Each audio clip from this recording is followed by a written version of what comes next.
A new training ground location has emerged. Good and bad news coming out of Eddie Howe's press conference yesterday, international call-ups, and our look ahead to tomorrow's game against a struggling Nottingham Forest amid calls for Big Ange's head only 6 games into his tenure. All that coming up in today's video. Hello everyone, I hope you're all well. Thank you so much for tuning in to the Magnificent Mags channel. A happy Saturday morning. We've made it through another week. It's match day eve. And I hope you're all keeping safe out there.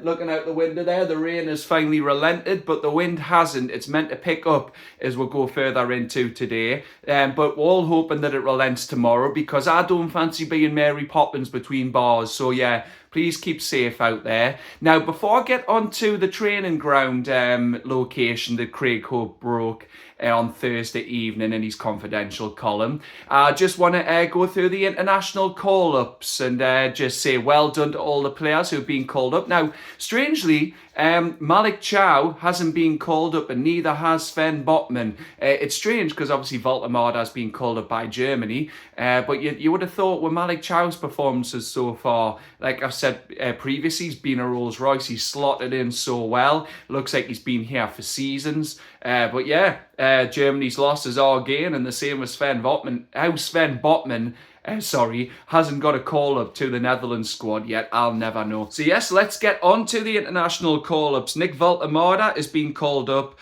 by Germany for their games against Northern Ireland and Luxembourg. Lewis Hall and Lewis Miley have been called up for England under-21s against Moldova and Andorra. Big Dan Burn and Anthony Gordon called up for England against Wales and Latvia. We've got Sandro Tonali for Italy against Estonia and Israel. Leo Shahar for England under-19s against Belgium and Wales.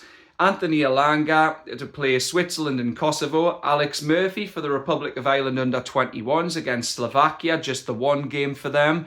And Bruno and Joe Linton. Don't really like it that they're going all the way at the Far East, but they're playing South Korea and Japan. And look, it is frustrating after what's happened in the Johan Wissa injury saga. I'll come to that soon, but look, players aren't going to turn down playing for their countries. You can't tell them not to, and it's just part and parcel of the game. I've seen people online saying the club should have put the foot down and said no. I mean, they should have in terms of the Congo and Wissa situation, but like I said, I'll come to that. But I'll tell you why I feel that's different when I get to that. But you can't really stop players playing for their country. It's the greatest honour to play for your country. So if I was a player, I wouldn't want to be told I can't play for England if I was called up. But yeah, that was never going to happen.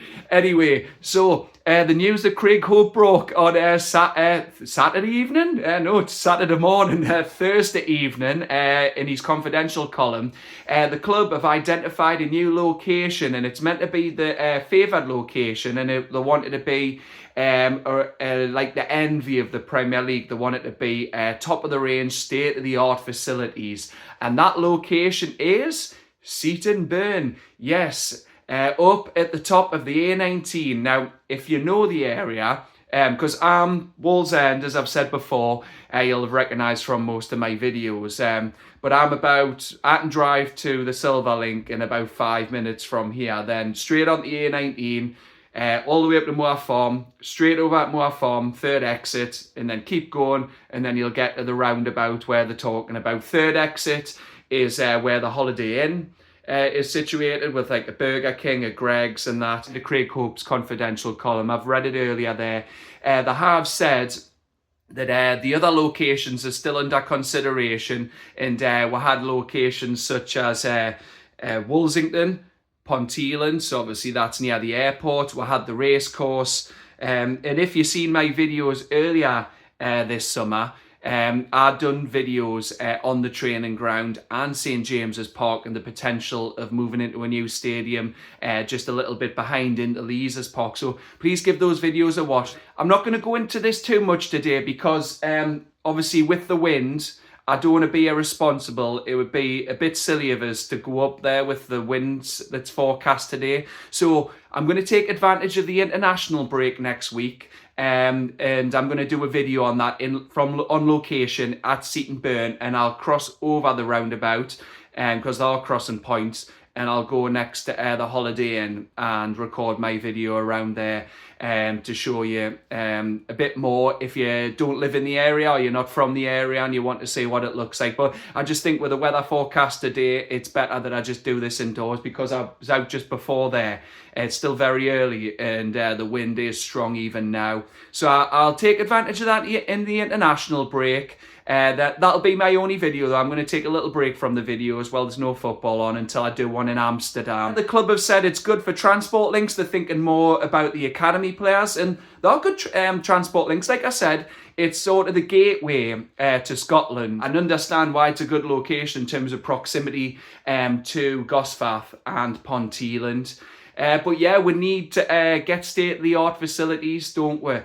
Because, well, they've put so much investment, over £10 million into Darcy Park. It is lagging behind the likes of Liverpool, Manchester City and Arsenal and Spurs. So we need to catch up, and it'll help us retain the best players and also attract the best players. It's led by Populous. I talked about that in my video in the summer. Populous, the US renowned architects, and they helped design Tottenham Hotspur Stadium and Real Madrid's training ground as well. It's going to be led by Newcastle's Chief Operating Officer Brad Miller, and there's going to be stuff like a cinema room, a media room, spa facilities, a mini stadium, indoor and outdoor pitches, etc. And they said an announcement on that is likely to come this side of Christmas. So yeah, we're sit there with anticipation. So that's very, very exciting. Now, I'll come to that more next week, like I said, in my video on location at Seaton Burn and next to the Holiday Inn. But now, moving on to injury news. So, coming out of Wednesday night's historic win in the Champions League, I've got to say it was such a good win, wasn't it? It's the biggest win in our history in the Champions League. It was our first away win in any European competition since February 2013, when we won at Metalist Kharkiv in the round of 32 of the Europa League, and our first away win in the Champions League since Sir Bobby Robson's 70th birthday on the 18th of February 2003, when we won away to Leverkusen with goals from Loire and a brace from Shola Amiobi. So yeah, Eddie Howe's breaking more records. Thumbs up, fantastic performance, and I hope we can now carry that into Forest on Sunday. But the injury news coming out of Eddie Howe's press conference yesterday, obviously Lewis Hall returned, albeit off the bench, but he said he's still managing his load. We had Fabian Schär, he'd returned from the concussion protocols. But the bad news is obviously Tino Livramento, who Kieran Trippier came in for on Wednesday, he's out for 8 weeks. Luckily, I'm not saying it's luckily ligament damage in his knee. I just mean we're lucky it's not an ACL. So we're probably looking at the back end of November before Tino's back. Luckily, we've got the depth there. We've got Kraft and Trippier there. And then you go to Yohan Wissa. So Eddie Howe said it's not a recurrence of his injury. It's not really a new injury. It's not a setback. It's a little worse than the first anticipated. So he's now out for 8 weeks, and we're not likely to see him until West Ham, possibly first. It's a game I'm going to be at, or it'll be a Champions League game after that before we then, ironically, go to Brentford. He could return against his old club. But like I said at the start of the video, I wanted to cover this. You can't really stop players being called up by their country, but I make an exception for this one because the club should have said to Congo, no. Look, I know they want to be at AFCON. It's the greatest tournament for a player when they're from Africa. In this, he hadn't trained, hadn't played any games in ages, and then he just went and played 2 games in the space of a few days for Congo. So no, he shouldn't have went with them. So yeah, we're being recompensed by FIFA for this, but he's not likely to be back until we're looking at West Ham at the start of November. It's frustrating, but I want to look at this as a glass half full. If you want to look at it glass half empty, it's chucked Nick Voltemada in earlier than he'd like, but he's flourished so far. He's flying. So, yeah, you've got to take the positives out of it. And look, Will Asula, he scored 3 goals this season and he's got an assist. Would have done his confidence the world of good. His Champions League debut on Wednesday evening. And, yeah, he got that assist for the 4th goal for Harvey Barnes. So he might be a decent backup, though I still have doubts whether he'll make it at Premier League or Champions League level. Right, finally on to our game against Nottingham Forest tomorrow in Ange Postecoglou. Despite only being 1 point behind us and 2 positions in the table, as we both haven't started the season well in terms of points, if you exclude performances for us. He's under pressure already. And you know what? Like, I find that remarkable. Look, Eddie Howe's press conference when it was on yesterday, the club posted Eddie Howe's quote on Forest saying he thinks, I believe he said, Ange is an excellent manager. Obviously, he won Spurs the Europa League last season. That's why Thomas Frank's inherited a Champions League club this season. But if you look at the quote tweets, it's a lot of Forest fans, and they're basically saying, Eddie Howe, stop talking waffle, stop talking nonsense. We're far too open. We can't defend.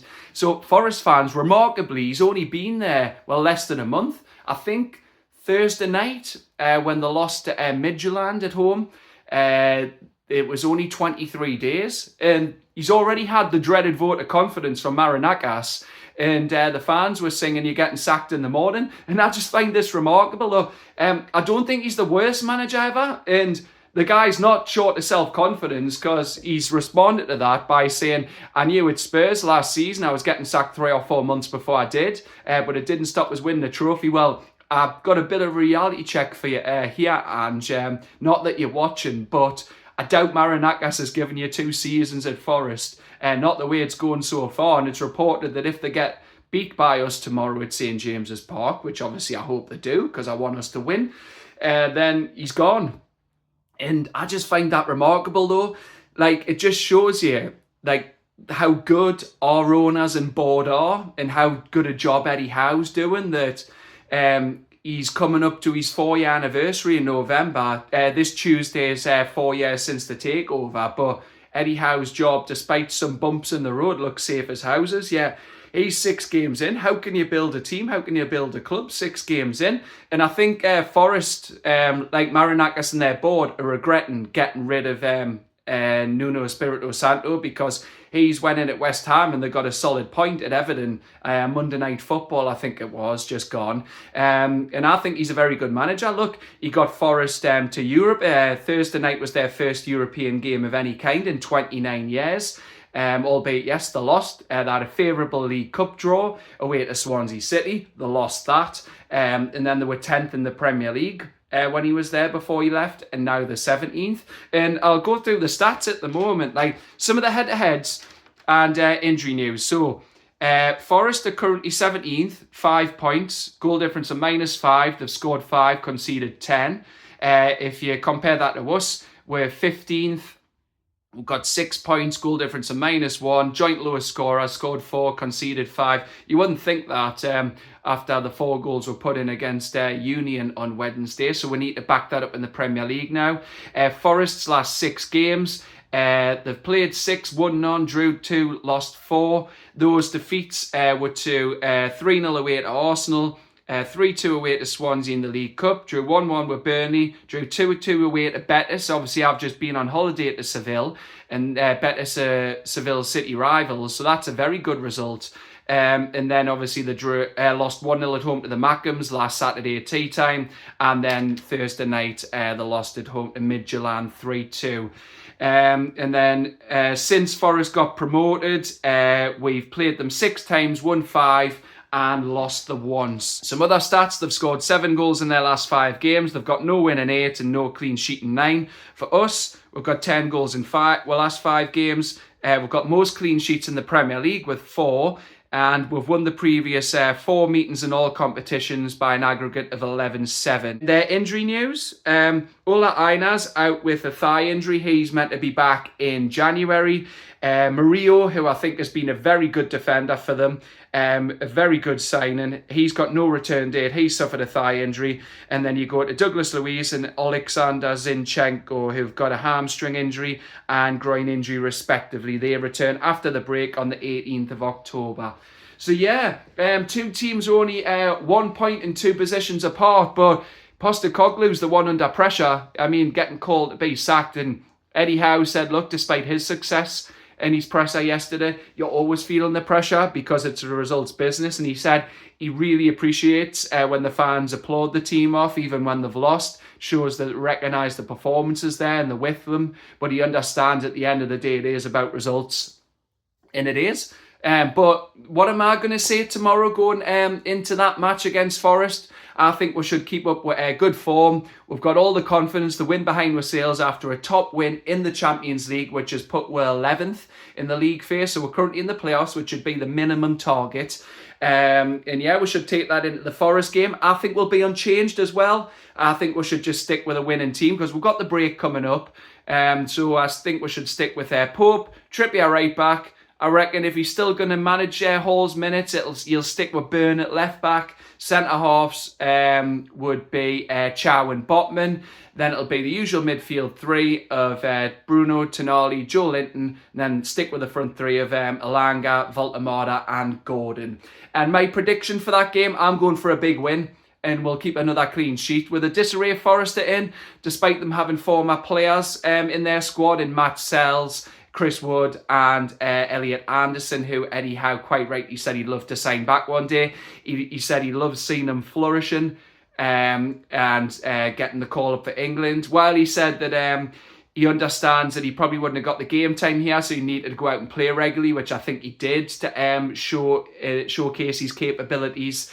He wouldn't have got the time here. But he said there's a bit of sort of disappointment in there that he's seen him do so well, but it's not in the black and white stripes. But look, despite the Anderson being in their squad, he could cause more problems. I just think the confidence that we have behind their club being in a bit of disarray, I think we're going for a 4-0 win tomorrow. A big win. That'll put you up in the goal scoring charts. It'll shoot you up the table. I think we can go 8th as it stands at the moment, but it depends on today's games and how the 2 o'clocks go tomorrow. But yeah, I'm going Newcastle United 4, Forest 0. So everyone, please, thank you so much for watching. Please stay safe out there. And if you had liked this video, please like, comment, share and subscribe. But for now, yeah, like I said, please comment on what I've discussed if you want to start the conversation. And please subscribe. It really helps the channel. But I'll see you on the next one. Take care. Enjoy your weekend. And how are the lads?